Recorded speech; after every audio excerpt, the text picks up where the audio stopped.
Hello दोस्तों, आज हम बात कर रहे हैं आचार्य रजनीश यानी ओशो की, जिनका आपने ज्ञान और विचारधारा जरूर सुनी है। पर क्या आपने उनकी अमर प्रेम कथा सुनी है? अगर नहीं सुनी तो मैं आपको सुनाता हूँ। सू एपल्टन, जिसे बाद में संन्यास नाम मिला विवेक, वह जर्मनी में पैदा हुई थी। पैसे से वकील थी, अमीर थी और सफल भी थी और प्रतिष्ठित भी। सब कुछ होते हुए भी वह जीवन में कुछ अधूरापन लगता था। जर्मनी के उसके एक घर में एक बार एक भारतीय अन्यास उसके घर अंदर चला आया।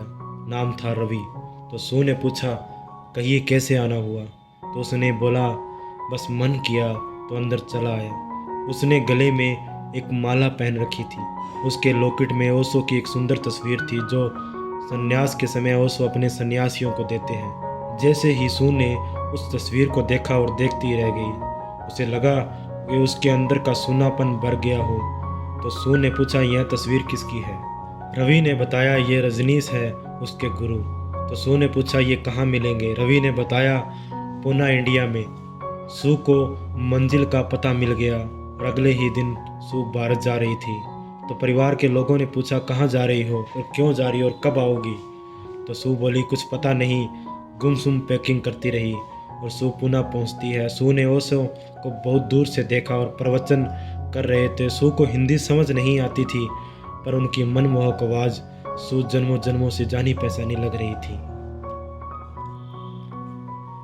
प्रवचन समाप्त होने के बाद ओशो मुस्कुराते हुए सभी का अभिवादन करते हुए कार की तरफ बढ़ रहे थे। तो भीड़ ने उन्हें घेर रखा है और जैसे जैसे सू ओशो के नज़दीक बढ़ रही थी तो उनकी धड़कनें तेज होती जा रही थी।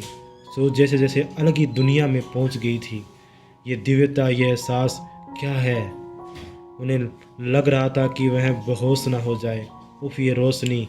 वह बिजली की तरह भीड़ को चीरती हुई ओशो के सामने पहुंच जाती है, उनसे लिपट जाती है। सभी अवाक रह जाते हैं, जैसे वक्त ठहर गया हो।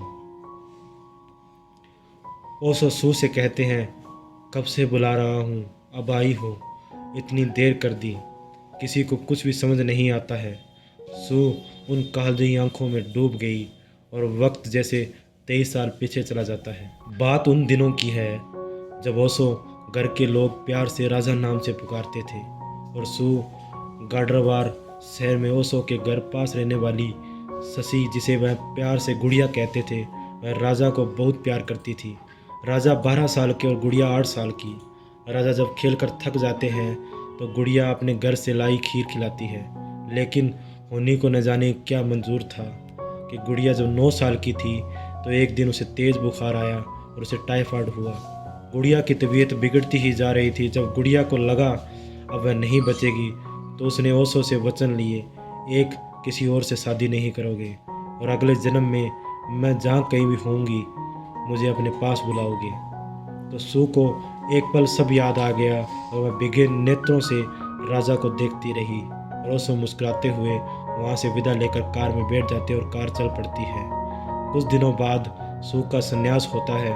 सू को नाम मिलता है विवेक, प्रेम जिसे मृत्यु धुंधला कर पाई थी, प्रेम जिसे मृत्यु भी धुंधला न कर पाई थी। जिसे ओशो ने अपने शरीर त्यागने के 6 माह पूर्व विवेक ने शरीर छोड़ दिया था।